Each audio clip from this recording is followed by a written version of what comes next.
Welcome to the Ad-Hoc Rock Block.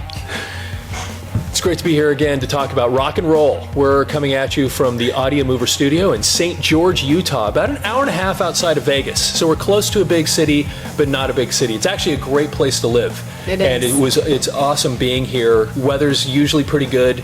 You know, it never gets super horrifyingly cold, and so it's been a good place to. I'm we don't part want of the problem anyone else to come to because St. I was George. one of the people that ended up here. So, but anyway, so Audio Move, our studio is located here in St. George, Utah, and we get things shipped in from all over the country. What we do is we convert your old audio and videotapes into digital files, and we actually don't do much business locally. We never have. We've had offices in a few different cities, and this is not, we never do it locally. Yeah. Most of our stuff, 99.9 or higher percent of the business comes in from around the country, you know, everywhere from New York, Florida to Texas to California are big centers, but we've had orders from pretty much every single state and hundreds of cities in every single state.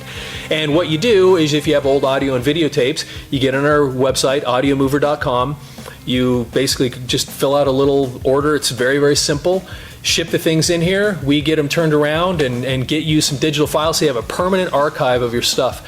And we've been doing this for a couple decades now. Interestingly, I was telling somebody the other day that 2020, I think, marks the 20-year anniversary of when I first created the first LLC that started doing this business. So it's been 2 decades now that we did this. I can't remember because when I set up the first LLC, I either did it at the last of December or beginning of January. I did it right on the edge of a year.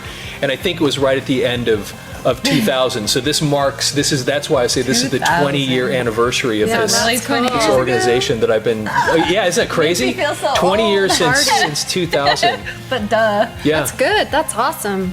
Anyway, so we've over the years done work for people all over the country. We do work with churches and government agencies.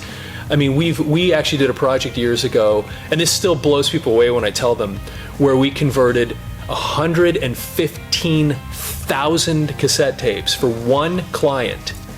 This was about 10 years ago, and we've had some that rivaled it in size, but that's the biggest one we've ever done. And so, but the point is, they're out there. The point is they're out there, and the point is, if you have a lot of tapes, it's no problem. You know, we get calls from churches, hey, we have a bunch of tapes. Can you do 2,000? 2,000 ain't nothing. That's a piece of cake. That's a walk in the park around this place. So if you have a lot of organizations do have these large libraries, and you probably, if you go to a church, or if you work for a government agency, or you are affiliated with some different organization, chances are there's a library somewhere of cassette tapes or videotapes, and the problem is they're deteriorating. I got a call yesterday. We get this call all the time. Hey, this tape is really old. You think you're going to be able to work with it? Here's the answer to the question. Yes, we can. No matter how old it is. We're finishing up a project right now that has some cassette tapes going back into the early 70s. I think 73 is the oldest one in this particular project. And you'll be pleasantly surprised with how well they turn out. Most of the time, most of these tapes actually age pretty well, but you don't want to wait a lot longer. You know, these things they were never meant or created to last forever. And if you have important things on there, you want to get this done. And so if you've got tapes sitting somewhere, don't put it off another day. Don't, especially not another year. You know, get on our website, fill out the form, get the stuff sent in here, get it off your mind so you're not thinking about that box of stuff that's sitting in the closet. Or if you're a church, you know, we got Pastor Jones, we got 3,000 tapes in the back room of all of his sermons, and everybody loved Pastor Jones, and you know, what are we going to do with all these tapes? Send them to us and we'll help you put them, get them created as MP3s so you can put them on your website, or make them available in your bookstore, or your library, or what have you, at your church. Anyway, we do this kind of thing all the time because you don't want to lose that stuff. You know, you recorded it for a reason. And so send it to us, and we'll get it turned into a digital file, so you have it permanently. You won't have to worry about it anymore. Anyway, I'm spending way too much time because this is my chance to ramble about rock music, and that's the point.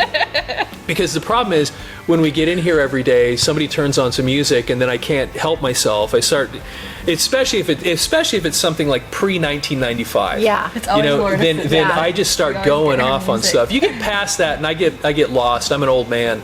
But you get back into that period, and then I just can't help myself. I just start talking. Every song, every single song. And so it's nuts. But anyway, especially if it's hard rock. Yeah. You get back into that Quincy Jones, and I kind of lost myself on that one. And, there's a few of those where I do get a little, where I will lose it. But anyway, so we have Krista Sierra Lourdes here. And these are three people that are awesome that work here at Audio Mover. And then I'm Robert John Hatfield, and we do this little thing to talk about rock and roll for a little bit. And hopefully you'll enjoy it. But let's get rocking. Let's do some of these questions. Some questions. Phil Collins was a member of which band? Did we do this one? No, we didn't do this, but Okay, great. That's a trick question. It is a trick question. He came from one particular band where he got his start. Yeah, I didn't even know this. This was crazy to me. So Phil Collins was a member of which band? And he was the drummer. No clue what the band to begin with. Do you know who it is? No. Do you know who it is? Yeah, but I can't think of the name. It's again. You want to answer it, Steve? Steve knows who it is. Like the one that he's most famous for, where he first came from. 'Cause I don't know where It's got to be the the thing. I'm sure it's the one he's most famous for. It has to I'm be. assuming it's Genesis. Yes. Yes. So Phil Collins. So you know that it. right. Phil Collins was originally the drummer, and Peter Gabriel was the singer. And then Peter Gabriel left, and then Phil Collins went up and took over the lead singer spot. Now I'm going to ask you a really interesting question about Phil Collins that goes beyond Genesis. So Phil Collins is obviously the guy's a living legend, right? Yeah. I mean, he's, everybody knows his stuff from Genesis. He had tons of great stuff from Genesis and his solo career. Mm-hmm. Okay, I mean, No Jacket Required, which came, I don't know what that was, 84, 85, and that thing just was like huge. I mean, so many hits on that album. But somewhere in the middle of all that stuff, Phil Collins played drums for another iconic musician. Really? And toured with another iconic musician that you all have heard of before, but many people don't realize that he did this. He played with a very, very important thing, and this actually tells you who the real rock stars are when you know this story. Okay, do you guys know who we're talking about here? A musician. Super famous, like you've heard this person's music from this particular band your whole life. Okay? Most people don't know this, and there's no shame in not knowing this answer. Okay? So Steve, who did he play with? Not Bon Jovi. Shoot. Steve, who did he play with? Lead singer of Led Zeppelin. Who is? Robert Plant. Okay. So here's the deal. So this is what's so fascinating, and most people don't even recognize this. But so John Bonham, I think in 1980, he was the drummer for Led Zeppelin, died. So Led Zeppelin is no more. Okay, right. They break up. They all go off and kind of do their own stuff. Robert Plant, the singer for Led Zeppelin, went and started a solo career, and he recorded an album called Burning Down One Side. And guess who played drums on that album? It's Phil Collins. Phil Collins came in and played drums on that album. I know that. Now listen to this. This is what's so interesting about it. Now keep in mind, Phil Collins is a big deal. He is. He's a big deal.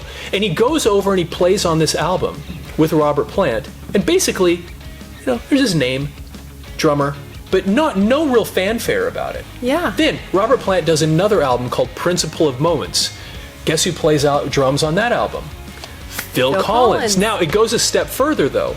So now, Robert Plant goes on tours the world on the Principle of Moments tour. And you've heard songs off that album. I'm in the mood for a melody, I'm in the mood for a melody, I'm in the mood. Yeah. You ever heard that song? Yeah. That's Robert Plant on the album Principle of Moments. Phil Collins goes on tour as Robert Plant's drummer. Really? And doesn't play any Phil Collins, nothing. He sits in the back and plays the drums for Robert Plant. Just a guy. Just a dude playing the drums. And it's so incredible. What a great guy. But it's also beyond that. Who is the real rock star in the room?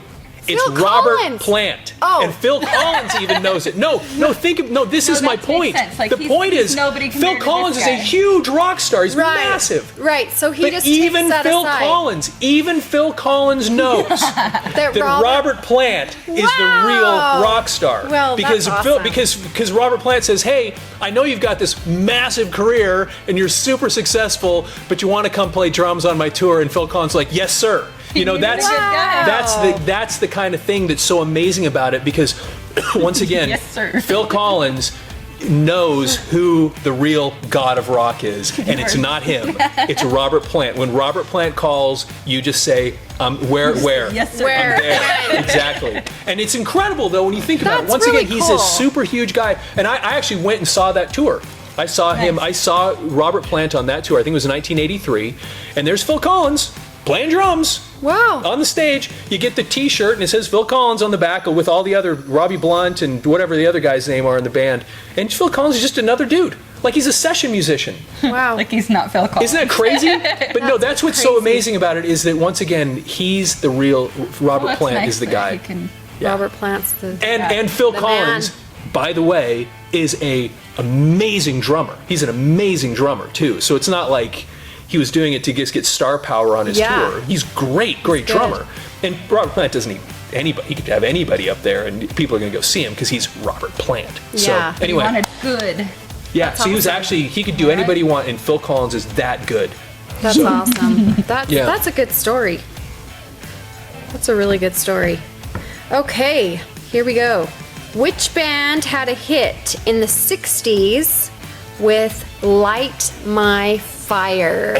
Yeah, we've talked about them The before. Doors? That's the Doors, yeah. Yeah. Cool. High five on that one. Sierra got one. Whatever. So when they played that song, it was a very controversial song actually, because Was it? because he uses the word higher in it. Couldn't get much higher. And supposedly that was a drug reference. Oh, okay. And so I think it was I can't remember what show it was. I think it was the same one the Beatles. What's the guy's name? I can't think of his name. Anyway, they were on a show where they performed this song, and he was told not to say What did that he say word. instead? He said it. Oh, Said it. Okay. Good Yeah. for him. But 'Cause yeah, he didn't went mean- ahead. that wasn't the meaning, But was as I it? recall, I'm sure it was. I Oh, bet it was. okay. I mean, they were total. These guys were totally oblivious. He was an alcoholic and a druggie. I mean, as far as I know he's Okay. a total alcoholic. So but, he was just like, I don't care. but that was the whole Jim Morrison thing. I don't care what people. I'm going to do whatever Yeah. I want to do. That was Yeah. kind of his thing. But now, I think you can watch the clip on YouTube too, where he does it. But he kind of slurs it.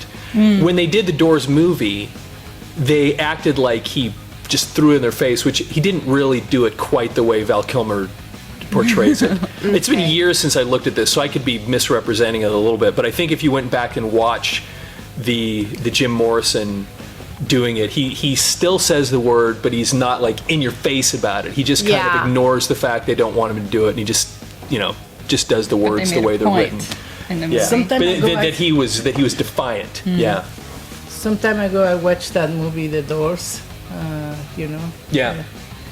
And it just you can see the way he was, and he had a girlfriend that wouldn't leave him, went through all this stuff with him, and he died in France, didn't he? Yeah, I think that's right. We were talking you about said that where before. he was It's funny because buried. after we did last time, I looked it up, and I said I thought that there was a bust on his gravesite, and I looked it up, and I see some shots where I see it and others where I don't. And it reminded me, I think somebody might have even taken it at some point. Oh. So, but yeah, you can look up his gravesite online, and it's graffitied, and I mean it's so Oh, crazy, all this really? stuff, because people are constantly Obsessed. going there and leaving things, and yeah, it's That's pretty interesting. fascinating. Yeah, Wow. there you go. Light my fire. Yes. Light Good tune. my fire. Okay. Let's go on to another one. In which UK city was Black Sabbath formed? Oh dang it! I think it's one in of the two. UK. Okay. Black Give me a second here. Sabbath. It's either got to be Liverpool or Birmingham. Because Liverpool is wherever the Beatles were from. Now I just know that they were from like a mill town or an industrial city. So you're right. It's one of the two that you mentioned. So Well, okay, Liverpool's the Beatles, and it seems like if it was Liverpool, I'd just go, yeah, for sure. But I just know that they were, when you hear those early stories of Black Sabbath, I mean, these were working class people, and they're coming, and you have to remember, Britain had been just devastated from World War II. So they hadn't rebuilt a lot of the cities and neighborhoods. I mean, a lot of stuff was just still bombed out, burned out. And they were kind of moving back out of survival mode. There wasn't a lot of money, there was a ton of poverty, and these guys came from that type of a world. Yeah. And Tony Iommi, the story of him cutting his fingers off, is all because he had a job in a steel factory or mill, something like that.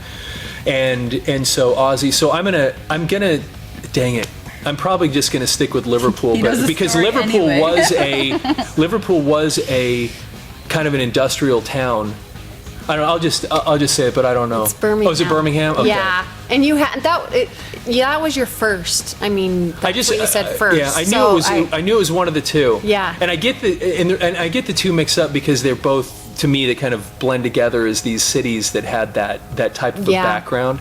But Liverpool's more of a port city because it's right there on the. I mean, it is a port. Mm-hmm. And Birmingham. Well, anyway, so they're from Birmingham. Yep. Interesting. Yep. That's pretty cool. That's where they were formed, in Birmingham. So. Yeah. I love by the way, I love Black Sabbath. Do you know where they got their name? No. Do you know where they got their name? So a lot of people assume that these guys are some sort of, satanic whatever, and they're just not. Yeah. Tony Iommi, actually, one of the reasons he usually wears a cross, and he says that, I think it was his mom or his grandma gave him this cross to wear all the time and said that he should wear one because it would ward evil spirits away or something like that. So they were, I don't think they're overtly religious, but they have that kind of superstition about them. Right. Well, so what happened was they were rehearsing in the early days of Black Sabbath. They were called Earth. Then they changed their name to Black Sabbath, and one of the reasons they did is they were rehearsing across from a movie theater, and they were talking one day about how amazing it is that people will pay money to go be scared. Oh yeah. You'll go watch a movie with the intention of being frightened. Right. And they thought it's bizarre that people do that, and so they kind of took it on themselves to say, hey, we're going to start creating music that's scary. That was kind of the idea. We're going to be like a horror movie in real life.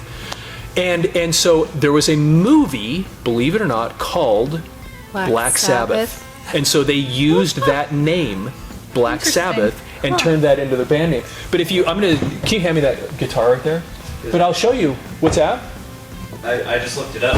It actually had Boris Karloff in it. Oh wow. But so their very first song, which was called Black Sabbath, listen to the first notes in this song, and this will tell you what they were.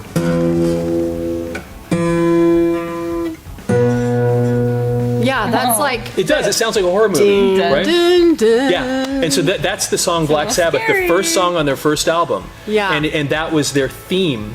It wasn't, and so people started kind of tying them into this whole satanic whatever, but it was never really the point. Their point was scary stuff. Scary. And so then, and a lot of times, you watch old movies from back in that area, and what some of them was really Satanism, and you remember some. What was the one that had the girl that her head spun around, and The Exorcist. Oh yeah, These were all kind of semi-religious. They were based in this evil spiritual, church kind of stuff, and so they built on that theme, and they would make references. Satan sitting there, he's smiling. That was part of the words. Yeah. But it was just because they wanted to scare. These are kind of scary topics that and people enjoyed watching those movies. Yeah, exactly. They still do. You throw that back there. You got that? Thank you. All right, we have time for another one.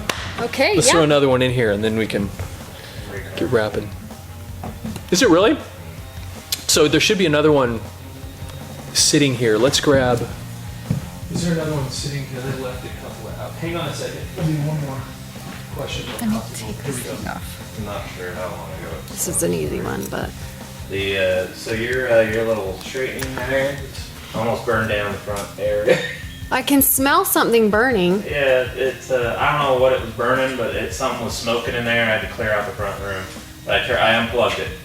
so we're You good. don't play. Oh, dang. I don't know if it's the unit itself, because nothing would burn. It probably just got really hot. No, it smells like that all the time. Well, no, there was smoke in that room. So I cleared out the smoke. Well, you never want to leave that on, like plugged in or As long somewhere. as you Somewhere. need it. Back Yeah. here, and no, I unplugged it. I unplugged it. Everything's fine. Everything's cleared out. Everything's fine. Okay, good. I could smell something. It smelled like a curling iron. Yeah, no, I smelled it the other everything's day, fine. too. Laura, it's a Did you? promise.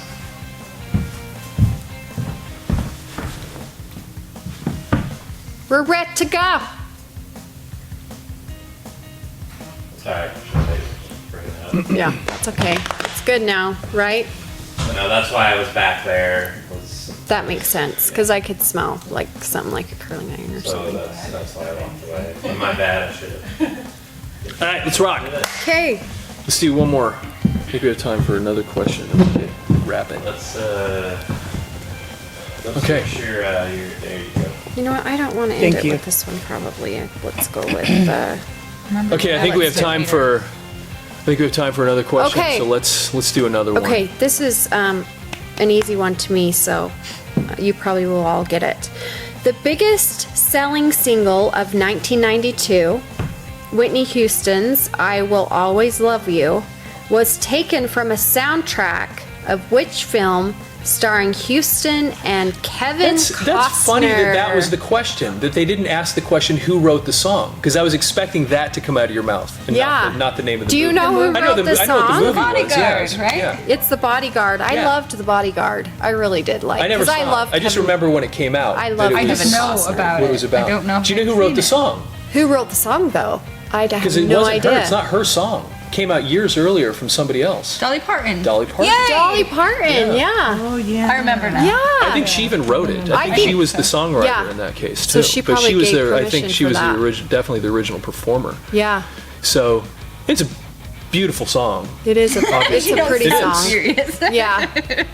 The movie's good too. You're not. I will always. You know what's funny? love So you. I did used to. So we used to. I had this band back in the '90s that we played a lot. We were called the Three Pigs. You can The find Three some of our Pigs? stuff online. We were this Awesome. super obnoxious. I mean, it was one of the most You told obnoxious stories things. about how awful they were. we were Really? We Yeah. played a lot. not, I mean, not like they played awful, but they did awful things. we Oh, were okay. we were basically, we would show up to just cause a ruckus. I mean, we actually started a small riot at a prom once. We got invited to come In play a Utah. prom. Yeah. This is up in Utah. So we would play. I mean, we played all the time. We were playing 3-4 nights a week, and we were up in Idaho and Sun Valley, big Hollywood hangout. That's where I met what's his name. Anyway, so we'd play over Utah, Colorado. Yeah, one time our agent called and says, "Hey, this high school, we need somebody to come play this prom." We go, "We don't do proms. You do not want us there."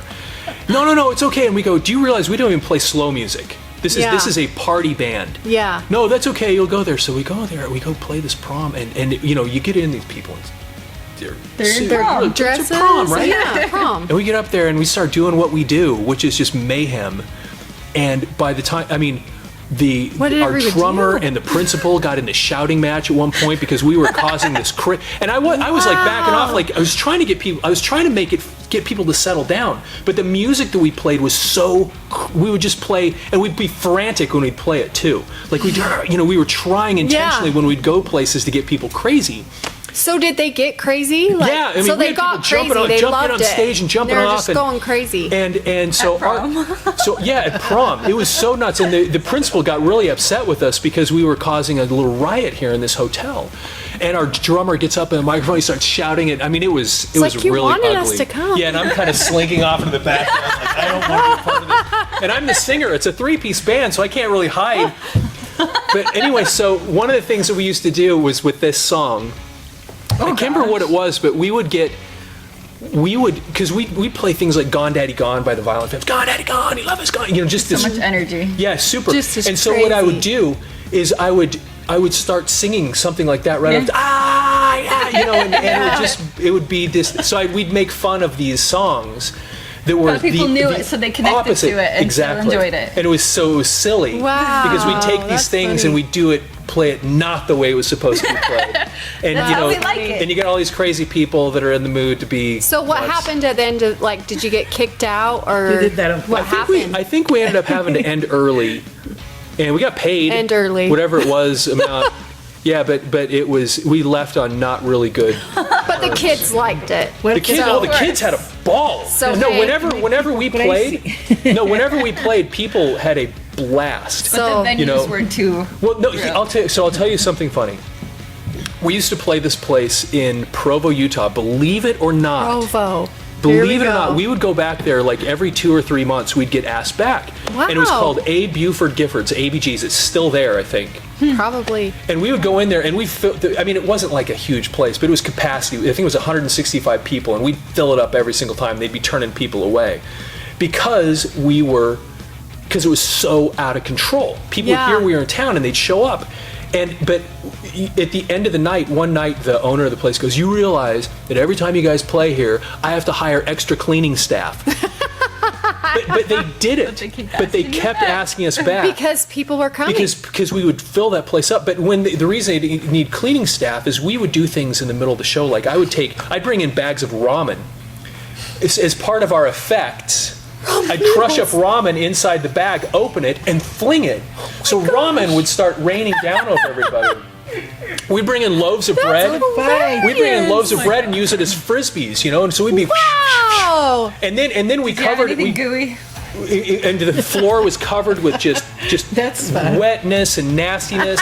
And we were called the Three Pigs. And the That makes sense. drummer, who is a guy named Bill Floyd, who passed away a couple years ago, like one of my best friends ever. I loved this guy. I sang at his funeral a couple years ago. I mean, I still miss him big time to this day. He was the darn it. brains behind this whole thing, which is funny to say because it seemed brainless.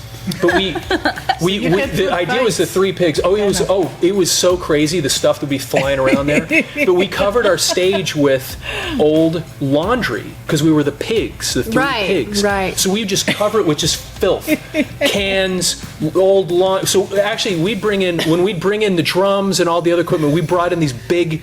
We had garbage more bags stuff full we had to of carry, laundry. which was our stage show, which was nothing but just trash. Wow. And we throw it all over. So there's a couple of videos online you can see where what would happen is people would start grabbing the clothes off the stage and throwing them, and they'd be hanging up in the rafters. Oh my and- gosh. But we had people who come in and go, "Dude, I walked in here, I thought everybody's taking their clothes off," because you see clothes flying everywhere. Yeah. But that was it was total mayhem at these things. But so we did a. What was that old Achy Breaky Heart? Yeah. We did that. we would do stuff like that, and people that were crazy. Yeah, so that's my point. We would take some of these tunes that were not really that, and we would turn them into these crazy Funny. mayhem. Did silly you ever tunes. throw hot Yeah. dogs? Because pigs, like I don't hot know that we dogs? ever did hot dogs. Or like bacon. Slap somebody with I a don't. hot dog. I don't Bacon know, but the thing is, it wouldn't have Bacon surprised me if we bits. did. I don't remember all this stuff, but it wouldn't have surprised me because that would have been the kind of thing that we were doing at That's, this. Well, that's that sounds awesome. fun. That sounds That I had sounds this. really fun. That was back in my long hair days. yeah. Sounds like I you had a actually good have the time. bass I used to play sitting over. Oh yeah. Sitting You were somewhere. looking so red good one? in those. Anyway, Well, yeah, it's a new. that could be a whole nother show of you Yeah, no telling one us wants to about hear your about band. my old wannabe That sounds rock like music a days. lot of fun. Take a It was look. fun, but I was not important, and this is not important. So the other things are much more interesting. Anyway, that's a great place to wrap it up, though, now that everybody's bored listening. I'm sure people have turned it off by now at this point. So if you're still listening, we're at the Audio Mover Studio in St. George, Utah. AudioMover.com, we're the people that take your old audio and videotapes, turn them into digital files, and you have them, and it's one of those things that in the back of your mind you keep thinking, what are we going to do about those old tapes? You have them for a reason. You don't want to lose them. Send them in here. And if you go to a church, you probably, at the church you go to, there's a good chance there's a bunch of boxes of tapes in the back room that you need to do something with. Let them know that we're here. We actually work with churches all the time, and government agencies, same thing. And we actually have systems set up to get you a really good product and move it through at a reasonable price and what have you. So anyway, give us a call. We'd love to hear from you. We're at audiomover.com. You can fill out your stuff online. And there's somebody calling me right now. So anyway, we'd love to hear from you. audiomover.com. And thanks for visiting with us, and we'll talk to you again soon. Bye.